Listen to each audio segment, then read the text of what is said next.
Hello everyone, welcome to the next set of PMP questions. Let me read out the first question. A project manager is managing an agile project which has many risks identified in the risk register. The current sprint deals with a critical aspect of the project. During the iteration, an identified risk occurs which seizes the project development. The project manager logs the risk occurrence. What should the project manager do next? Now remember over here, this is an agile project, meaning the issues are addressed immediately without waiting for a formal end of sprint. Now also one thing is mentioned over here that the risk is already identified. So you must have already prepared a response or a risk mitigation plan for it. So with this understanding, let me read the option choices. The first option says, raise the frequency of communication and leverage stakeholders to assist in resolving issues. This seems to be a good choice. Now in Agile, when a critical blocker appears, now here remember that they have mentioned this has seized the project development. So it is a critical blocker. Now, in this case, the project manager must practice active stakeholder engagement and transparent communication. Hence, this is a good choice. Let me read out the next one. Assign responsibility for communication management plan to a senior team member. Now, what is this option trying to tell? It is like delegating your own communication management responsibility to some other person. Now, delegation is not something what is expected. Delegation of own responsibility is not something expected from a project manager. Now, this question is about what to do right now to resolve a critical blocker, not about reassigning roles. So, this is not a good answer choice. The next option, invite the stakeholders to the next retrospective meeting and inform them of the issue. Now, the retrospective happens after the sprint ends. Waiting until then will leave the critical work blocked for potentially the end of the sprint, which is not at all expected. So, this is also not a good answer choice. Let me read option choice B. Delay development of critical aspect to the next sprint and work on items currently in the backlog. This is like giving up on the sprint goal without attempting to even resolve the risk. Agile values focus on uh, delivering the sprint goal and dealing with blockers promptly, and not postponing work unless the resolution is impossible. So this should be the last resort, and hence this is also not a good answer choice. So the correct answer choice over here is option choice A.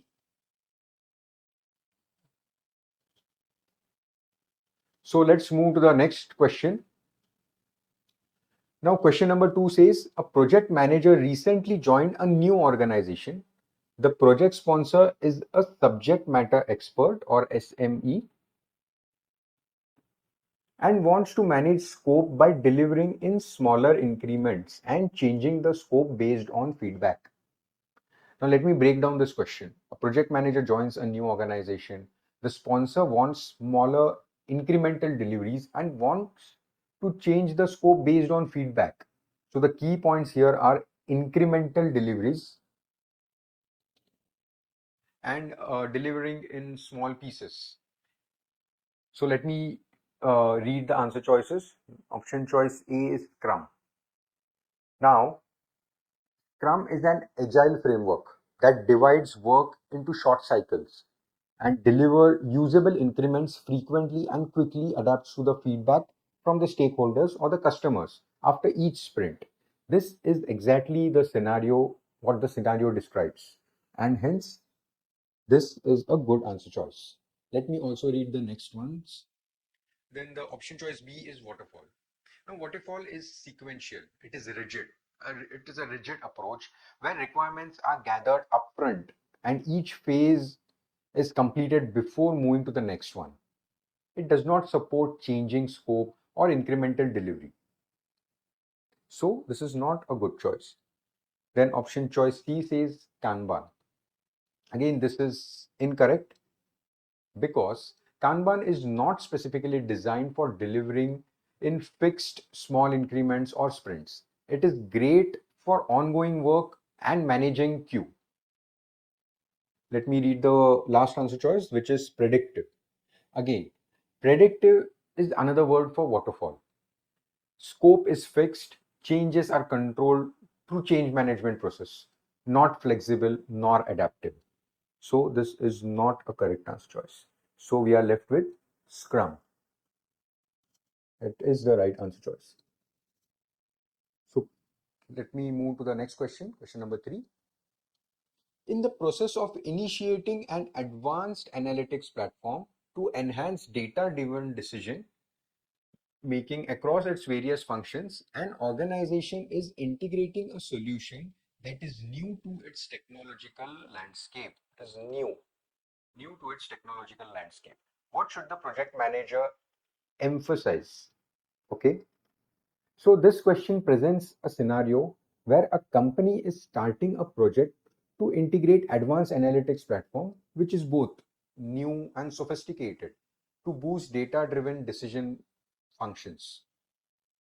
The core challenge is introducing a new tech solution into an existing, possibly a complex ecosystem.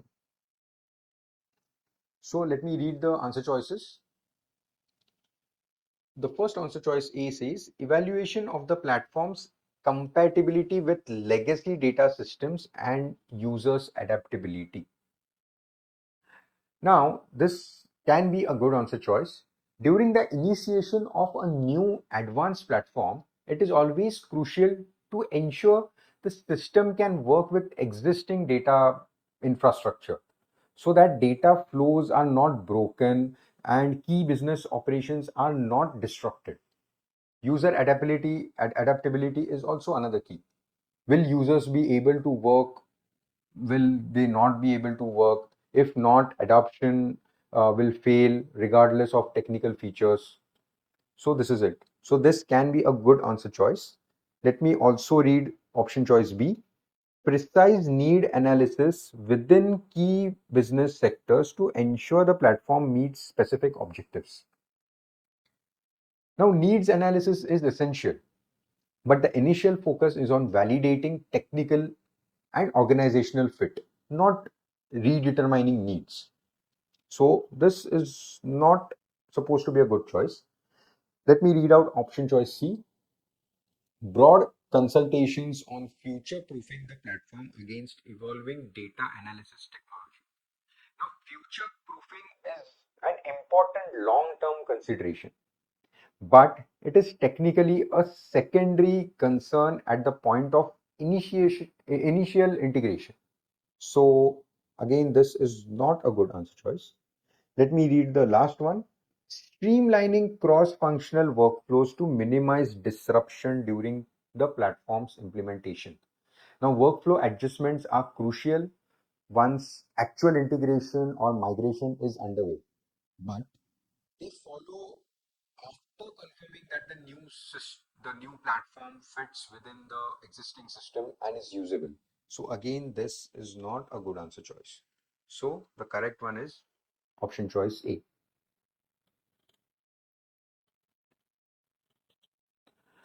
Let's move on to the next question.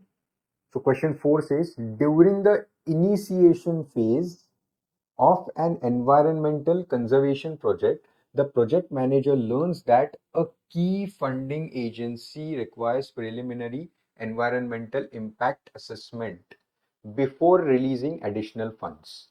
Despite the agency's history of increasing funding following initial assessments, a senior project team member suggests full project planning should commence immediately to expedite the process. What should the project manager do next? So this scenario is about an environmental conservation project in its initiation phase. The project requires a preliminary environmental impact assessment. Let's call this EIA before a key funding agency will release further funds. However, senior team members, one of the senior team members wants to speed up things by starting all project planning now. You are being asked what's the next step of the project, or what is the immediate next step of the project manager. So let me read the option choices. Option A says direct the team's effort exclusively towards completing the required assessment. The project cannot move forward, especially in terms of securing additional funds and stakeholder confidence, until the required EIA is complete. Since funding is dependent on the outcome of the assessment, focusing on EIA is critical. So this seems to be a good answer choice.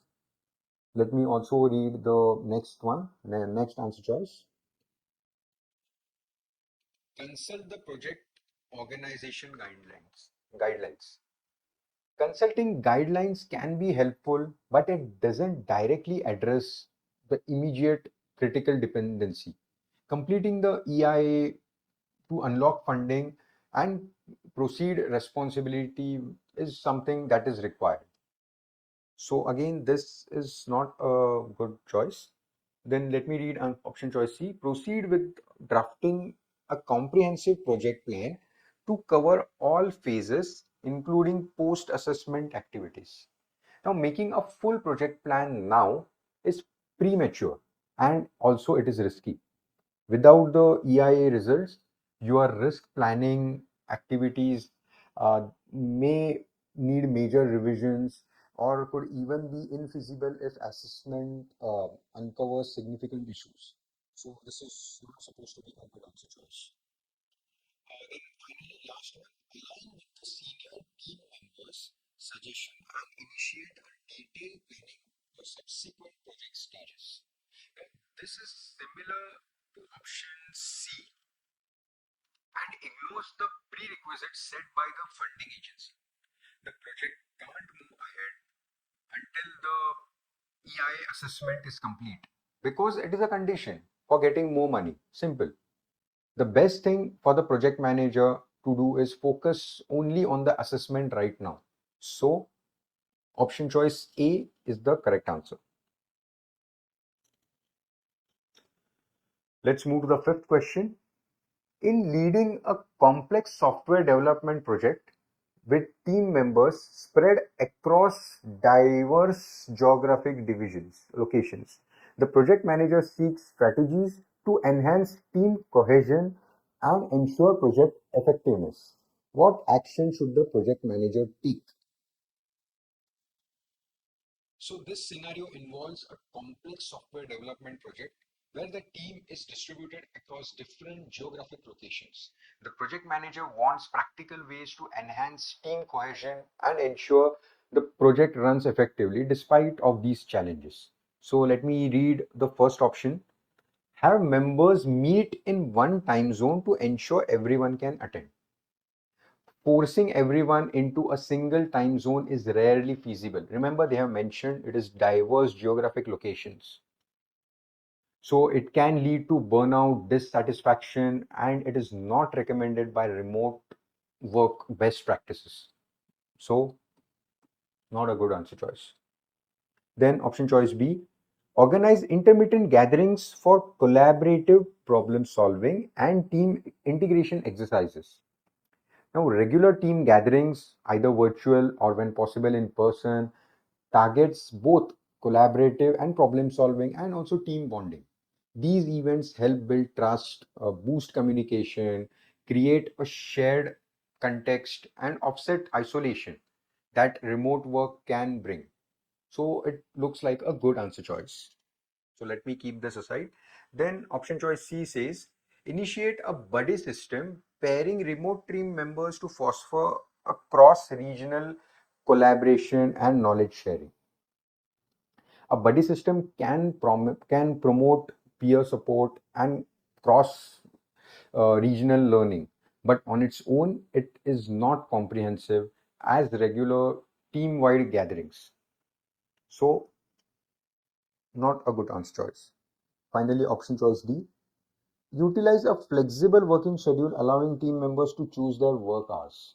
Now, flexibility is important for employees satisfaction, and productivity. But by itself, it doesn't address the team cohesion or connectivity. The core of this question asks about actions to build relationships amongst the team, which flexible scheduling alone doesn't provide. So this is not a good answer choice. The best way to help build a remote team feel like a team is to create time when everyone comes together, solve problems, and get to know each other. So answer choice B is a good one. B it is. The question number 6. At the outset of an initiative to introduce smart city technologies, it is discovered that the input from a crucial environment expert was not included during the preliminary discussions on the project's environmental impact assessments. What document is most likely in need of revision due to its omission? So now the scenario describes the initiation of a smart city project where an important environmental expert inputs was missed during the initial environmental impact discussions. You are asked which project document is likely to be revised due to this oversight. So option choice A says project schedule. Now the project schedule outlines when work happened, the duration and dependencies, not who the stakeholders are. So not a good answer choice. Then option choice B says stakeholder engagement plan. This plan describes how to engage stakeholders identified in the stakeholder register, but it assumes stakeholders are already listed. So not a good answer choice. Option C says stakeholder register. The stakeholder register is the document used to identify, record, and classify stakeholder relevant to a project. So this is the correct option. Let me read out option choice D, which says communication plan. Now the communication plan describes how, when, and what communications happen to all the stakeholders. Like the engagement plan, it operates based on the list of stakeholders found in the stakeholder register. So again, not a good answer choice. So the answer is C, stakeholder register. The next one, question number 7. To enhance project communication and address emerging issues, a project manager organizes bi-weekly meetings with the development team of a software project. What should the project manager prioritize at the beginning of these meetings? So let me read out option choice A. Detail the current status of the project's schedule and any other deviations. While it is essential to review the status updates and discuss schedule deviations, doing this before clarifying the meeting's structure can lead to a disorganized or off-topic discussion. So status reviews typically happen after everyone understands the meeting context and then focus. Let me read out option choice. So B, A is not the correct answer. B, meeting agenda, times and topics to cover. The meeting agenda acts as the foundation for an effective meeting. Stating the agenda and logistics at the outset makes all the participants aware of what will be discussed and in what order. So this sets expectations for timing and focus, reduces confusion, manages time efficiently, and encourages participation from all stakeholders. So this seems to be a good answer choice.